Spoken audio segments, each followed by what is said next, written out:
Bonjour les amis, fans de l'Olympique Lyonnais, bien dans cette vidéo débrief des conférences de Pierre Sage et d'Abner Vinicius. Évidemment avant notre match de Coupe de France face à Bourgoin-Jallieu. D'ailleurs les amis, si vous ne pouvez pas voir le match ou si vous voulez le suivre avec moi et les autres supporters de la chaîne, eh bien vous pourrez suivre le match en direct commenté. Attention, il n'y a pas les images, il n'y a que mon commentaire. Et donc dans cette optique, je vous remercie de prendre quelques instants pour aller mettre un like sur la vidéo. Ça aide au référencement. Jetons un œil également sur le calendrier parce qu'il va se densifier nettement, quasiment un match tous les 3 jours. Donc demain, le match de Coupe de France où je pense qu'il y aura quand même pas mal de rotation, même si vous allez voir que Pierre Sage ne prend pas ce match à la légère, on peut s'en douter. Ensuite, on enchaînera samedi, donc 3 jours plus tard, réception de Toulouse. Ensuite, déplacement à Fenerbahçe et déplacement à Nantes. Nantes qui se rebecte quelque peu, qui a fait des bons résultats, notamment face à Monaco et face à Lille. Et ensuite, on se déplacera à Ludogorets. Alors Ludogorets, ça peut être un match un peu, je dirais, bonus, puisque si on gagne à Fenerbahçe, on a quand même beaucoup de chances d'être dans le top 8. Et vous voyez qu'après, ça ne ralentit pas, puisqu'on ira à Marseille, on recevra Reims, on ira à Montpellier. Bon, bref, 3 mois, très très intenses. Alors, il y a le calendrier et puis il y a les résultats, évidemment, qui, on va dire, ne sont pas tellement à la hauteur. Le paradoxe, c'est que après peut-être notre meilleure performance de la saison face à l'Eintracht Francfort, eh bien, on a enchaîné 4 matchs extrêmement décevants. Donc la gifle pris à Paris Saint-Germain, le match insipide face à Feigny-Aulnois, le hold-up face au dernier du championnat Montpellier, donc hold-up à domicile quand même, donc ça fait un peu tâche. Et je dirais l'ouragan brestois qui à nouveau s'est ligué contre nous. Ça a été très très compliqué, un pressing d'enfer auquel on n'a pas su répondre. Alors fatalement, quand on regarde le calendrier, cette semaine on a 2 matchs normalement abordables, le déplacement à Bourgoin-Jallieu et la réception de Toulouse.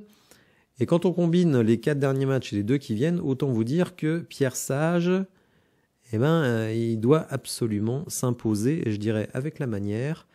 Alors, à Bourgoin-Jallieu, ça va être difficile, terrain non professionnel et tout. Bon, c'est sans doute un beau club, Bourgoin-Jallieu, mais évidemment, ils n'ont pas des super installations comme peuvent l'avoir un club professionnel, quoique ça dépend de certains clubs, mais bon.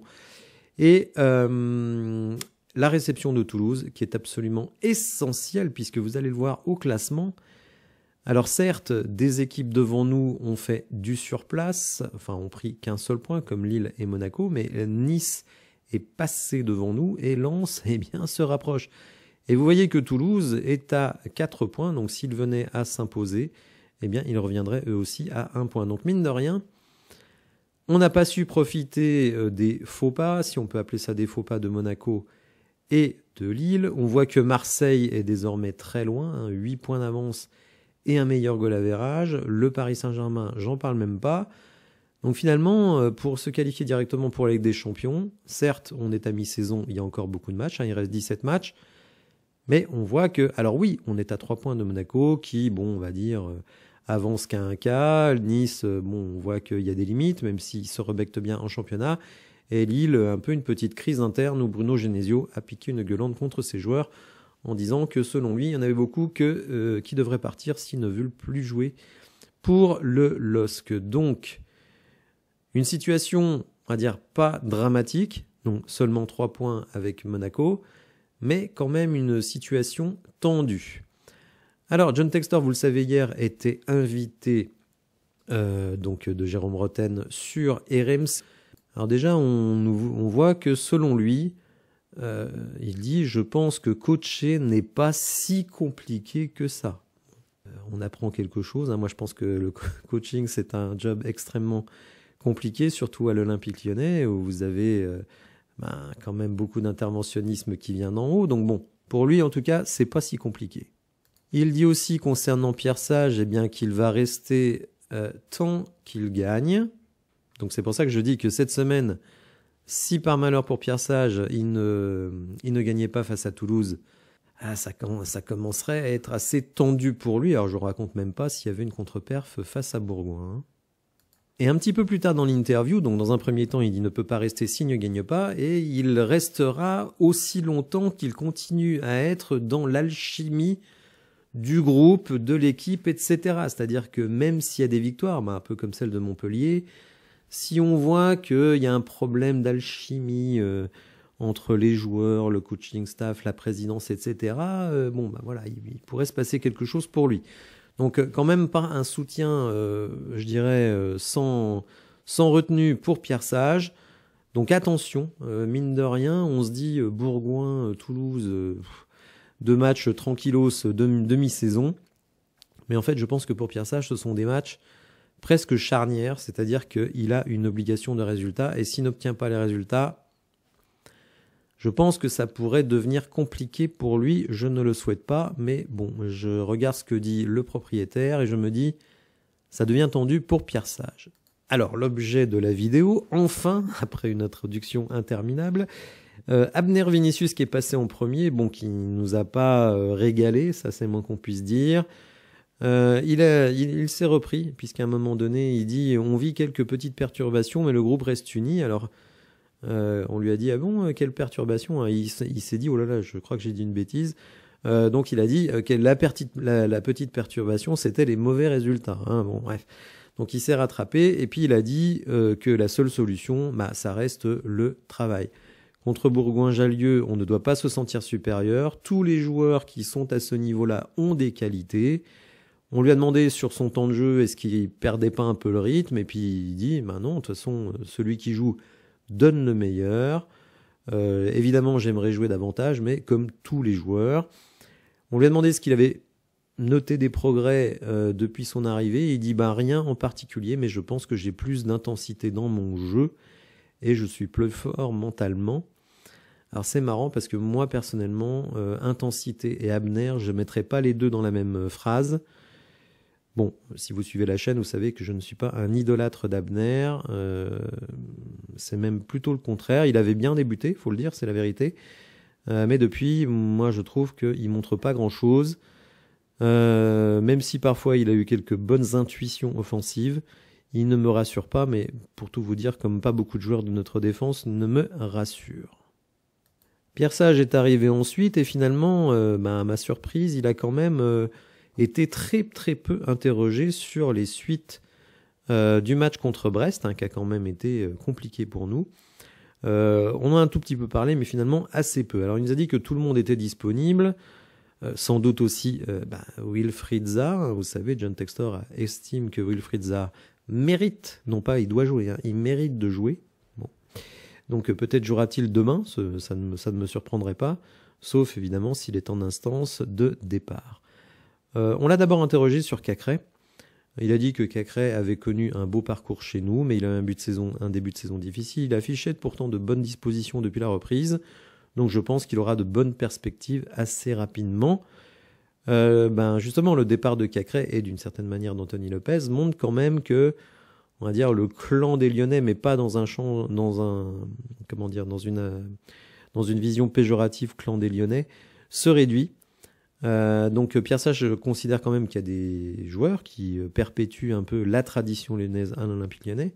Donc Ryan Cherki, mais qui va partir, Lacazette, mais qui va partir, donc il restera plus que Tolisso. Et peut-être ceux qui pourraient émerger de l'académie, mais pour le moment émergents de l'académie, il n'y en a pas 50. Il y a Enzo Molébé et c'est à peu près tout. Pierre Sage estime aussi qu'il doit y avoir des gens qui représentent cette continuité lyonnaise dans le staff. Alors il y a eu un gros pavé sur le centre de formation, peut-être avez-vous lu ça dans l'équipe, et dans mon onglet communauté, puisque le club veut rapprocher le centre de formation du groupe professionnel. Actuellement, il est à mes yeux, ce centre de formation, donc assez éloigné, 4 km nous dit-on, du centre d'entraînement de l'Olympique Lyonnais, et donc on veut les rapprocher. D'ailleurs, Pierre Sage dit, depuis qu'on a quitté Tola-Vologe en 2016, il y avait un trop grand éloignement entre les jeunes et les pros. Il faut retrouver cette proximité, on travaille à ce rapprochement depuis 1 an, il faut aligner le projet et les actions. C'est-à-dire, il y a un projet, mais maintenant, il faut évidemment le réaliser. Il faut agir sur la culture pour qu'elle s'infuse depuis les jeunes jusqu'aux pros. Il doit y avoir une vie club et une vie interne. L'éloignement faisait perdre ces éléments, donc la vie club entre les différents acteurs du club, les jeunes et les pros. On va retrouver un allant positif. Le fait que les jeunes soient là, ça pousse aussi les professionnels.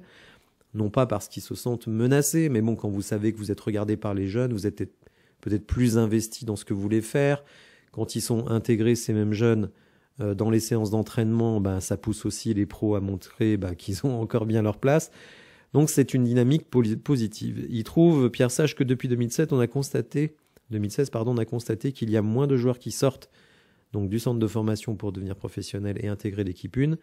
L'éloignement a eu un effet négatif. Il y a également un manque de relation entre les techniciens. C'est-à-dire que il dit oui, il n'y a pas vraiment de transmission entre les jeunes et les pros, mais il y a aussi un déficit vis-à-vis des techniciens.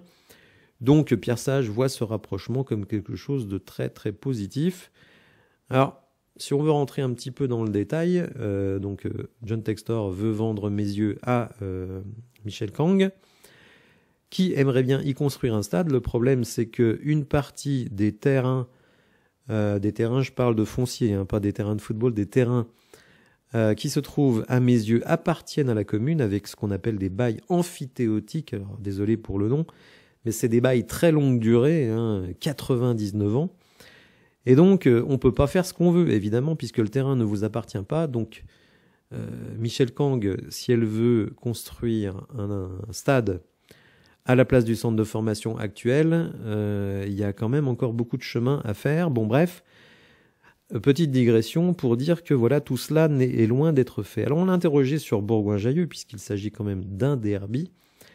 Et il dit, ce sera pas un match amical, on est dans l'obligation de gagner, c'est une question d'honneur.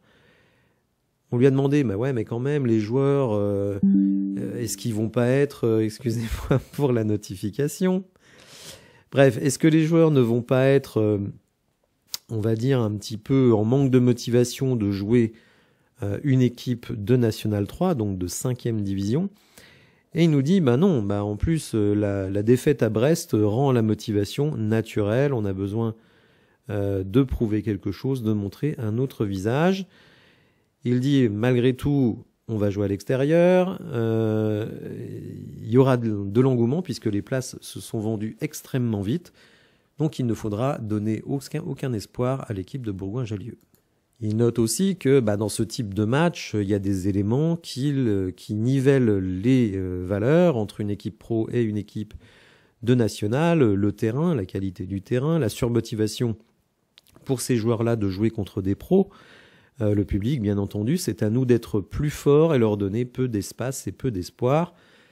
Il connaît bien cette équipe de Bourgoin-Jallieu puisqu'il a côtoyé des joueurs et des techniciens de ce club pendant sa carrière. On apprend d'ailleurs que Bourgoin-Jallieu est un club partenaire de l'Olympique lyonnais, mais il dit on doit respecter la compétition et tout faire pour s'imposer. Ce qui est intéressant, c'est de savoir, et ça je l'ai appris dans l'émission TKYDG, je salue Razik Brick s'il me regarde, que quand des jeunes percent du côté de Bourgoin-Jallieu, l'Olympique lyonnais a un droit de regard sur le recrutement de ce joueur. C'est-à-dire, le club de Bourgoin-Jallieu ne peut pas proposer un bon jeune à un autre club que l'OL sans avoir averti l'OL et surtout sans leur avoir demandé leur avis parce qu'ils peuvent avoir une sorte de droit de préemption sur le joueur. Alors, on lui a demandé à Pierre Sage quel était le jeu justement de Bourgoin-Jallieu. Il dit c'est une équipe qui est très très bien organisée. Elle peut faire mal quand elle récupère la balle, mais ils peuvent aussi jouer placé. Et ils ont des bons joueurs qui peuvent venir du banc. Alors, on est quand même revenu un petit peu sur Brest. Pierre Sage avait dit après le match qu'on avait fait des progrès dans ce match par rapport à Montpellier.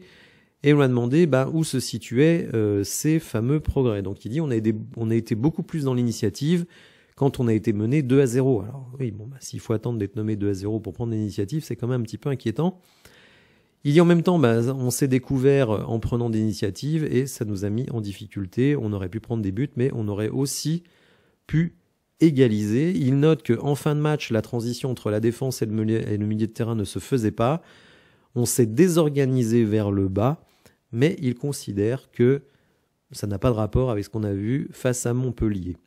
L'absence de Matic a été évoquée. Alors oui, il apporte cette efficacité et le rythme du jeu. On est encore perfectible quand il n'est pas là, mais on ne doit pas se cacher derrière l'absence d'un joueur. Son absence a gêné la qualité des relances en fin de match, tout comme la sortie à la mi-temps de Tagliafico. Tagliafico qui a pris une sorte de béquille et qui est incertain pour le match de Bourgoin-Jallieu. Au niveau du cumul des matchs, il dit au final, on va jouer contre Toulouse avec le même nombre de matchs qu'eux, donc pour lui, c'est pas un problème. Hein. Les deux équipes, de ce point de vue-là, seront à égalité. Et j'entendais quelqu'un qui est proche du club, et notamment des joueurs de l'OL, qui, d'une certaine manière, les joueurs, eux, préfèrent enchaîner les matchs. À un certain niveau, vous préférez jouer des matchs que de vous entraîner, faire de la récupération et enchaîner. Et d'ailleurs, on peut noter que une des meilleures périodes de l'Olympique Lyonnais cette saison, c'était justement quand on enchaînait les matchs, Coupe d'Europe, Championnat, etc., parce que les joueurs restaient dans le rythme et ils faisaient ce qu'ils aiment, c'est-à-dire jouer au foot. Alors, on lui a dit, signez-vous, je crois, dans le Progrès, a signé un édito où il dit quand même qu'il y a un climat anxiogène autour du club, notamment avec le rejet des décisions de la DNCG, le mercato, où certains joueurs sont peut-être encore en partance. Alors il dit, pour moi, ce n'est pas un problème, on travaille pour être performant. Il n'a pas pris cette excuse avant le match de Brest, il ne va pas la prendre aujourd'hui. Il faut progresser dans le jeu et bien s'inscrire dans nos 3 compétitions. Alors, on a terminé par une question sur le gardien. Vous savez que Rémi Descamps a joué le précédent match face à Feuillon-le-Noir. Et pour le match de Bourgoin-Jallieu, Pierre Sage dit, ce n'est pas tranché. Donc, c'est une question à régler. On ne sait pas pour le moment. Alors que pour le match précédent, d'ailleurs, Descamps était venu en conférence de presse.